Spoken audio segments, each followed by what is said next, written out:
नमस्ते। नमस्ते। अस्सलामुअलैकुम। वालेकुम अस्सलाम। कैसन बानी? ठीक बानी।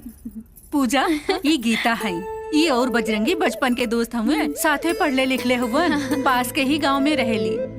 एकर बाऊजी और बजरंगी के बाऊजी पुरान मित्र हमें।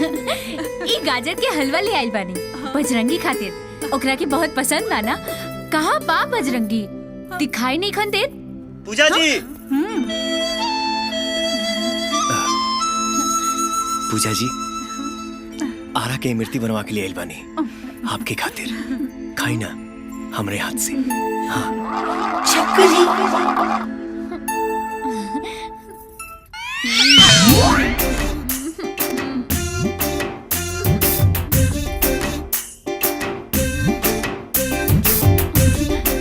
अरे पूजा जी, आप तक खाते नहीं खे।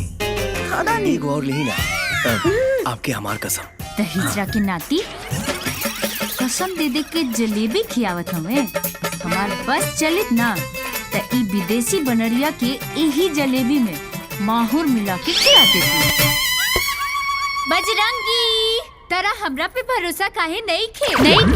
लंदन वाली काहे लागे तो के अनमोल ओकर मीठी मीठी बतिया में झोल का कमी बा हमरा में बोल। लंदन वाली तोहके बहुते पसंद बा, तब बने खाती हमरो दिल रजामंद बा। दे ताली अब हमहू बनब लंदन वाली।